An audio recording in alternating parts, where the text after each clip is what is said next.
He stood there, at the very top. The crowd cheered. Flashing cameras. A standing ovation from thousands of people who knew his name. Jason Cole, the man who had everything. At only 38, he had built a business empire from scratch, been featured on the cover of Fortune, and had a penthouse view of the world he conquered. But something was off. He looked at the trophy in his hand. It was heavy. Too heavy. Not in weight, but in meaning. He had chased this moment for 20 years, burned through sleep, friendships, and even love, all for this?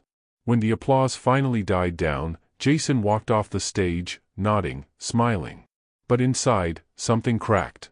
That night, he didn't celebrate. He sat alone in his $20 million apartment in Manhattan, eating takeout from a plastic container, staring out over the skyline. Not a single person called. No texts. No congrats that mattered. His phone buzzed. An investor. More deals. More meetings. More of the same. Jason turned it off. Then, he opened a blank note on his laptop and typed 5 words. What if I just disappear? The words shocked even him. But they were honest. For the first time in years, they were brutally honest.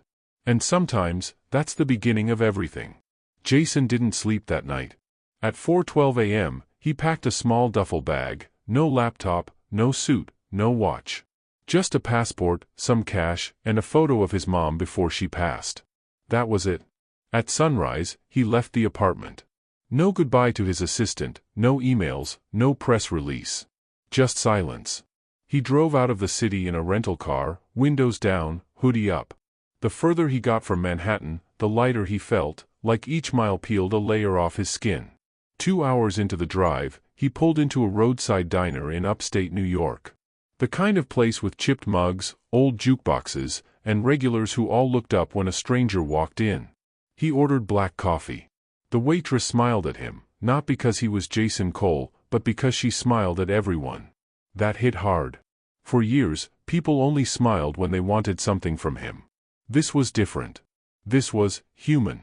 Jason sat there, staring at the coffee. He didn't know where he was going next, but for the first time in years, he was okay not knowing. Then the waitress asked, "Rough night?" He chuckled. "You could say that." "Sometimes," she said, pouring a refill, "you gotta get lost to figure out what you're really looking for." Jason nodded. It was a cliché, sure. But clichés become clichés because they're often true. He tipped her $100, not to impress, just to say thanks. She didn't even look at the bill. As he got back in the car, he looked at himself in the mirror. No more CEO. No more expectations. Just a man on the road, chasing something money couldn't buy. Jason drove until the roads turned to gravel. By the 3rd day, he was deep in the Catskill Mountains, no cell signal, no traffic, no city noise. Just trees, wind, and the quiet kind of silence that makes you hear your own thoughts for the first time in years. He found a cheap cabin listed under a fake name. It had no Wi-Fi, no cable, and barely enough hot water. But it was perfect. Every morning, Jason woke up with the sun. He chopped wood, not because he had to, but because it made his hands hurt in a good way. He cooked his own meals, read old paperbacks left by strangers, and sat by the fireplace like a man from another time. At first, it was uncomfortable. His brain craved stimulation. Notifications. Noise. Proof that he mattered. But slowly, that craving faded. And in its place came something foreign, almost sacred, stillness. One morning, after a long walk through a misty trail, Jason came upon a frozen lake. The surface was smooth like glass. He sat at the edge, watching birds fly low across the water. And then he cried. Not from sadness. But from relief. For the first time in his adult life, no one needed anything from him. No board meetings, no interviews, no performance reviews. Just trees, wind, and his own heartbeat. That night, by the fire, he scribbled in a journal, "I was never chasing success. I was running from emptiness. Now, I've stopped running."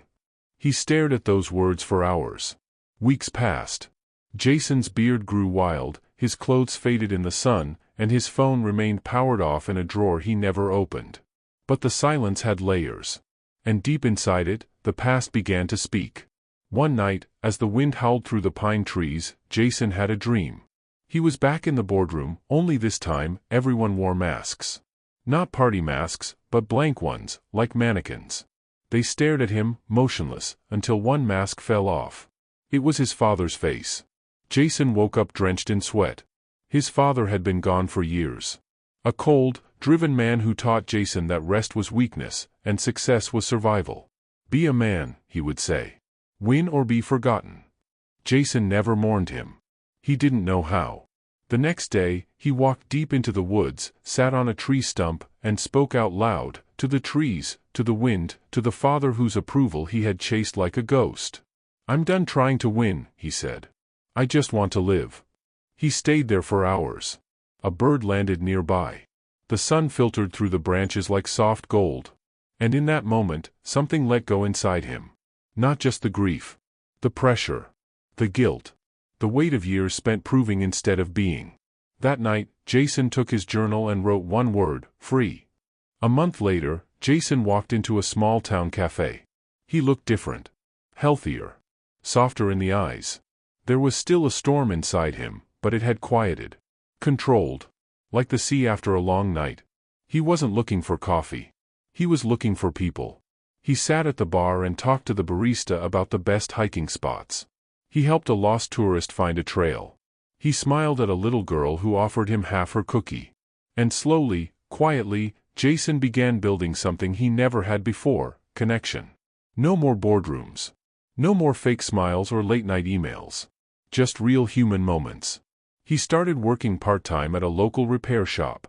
The owner, an old veteran named Carl, didn't ask questions. You got strong hands and a quiet mind, he said. That's enough. Jason spent his days fixing things, machines, bikes, shelves, but also, unknowingly, fixing himself. One afternoon, a young man walked into the shop. Nervous. Corporate-looking. Said he was from Jason's old company. Said they'd been trying to find him. There's a project, he said. Big. Your kind of thing. We want you back. Jason looked at him for a long time. Then he smiled. I already got a big project, he said. It's called my life. He went back to work. Outside, the wind moved through the trees. Not a storm. Just a breeze.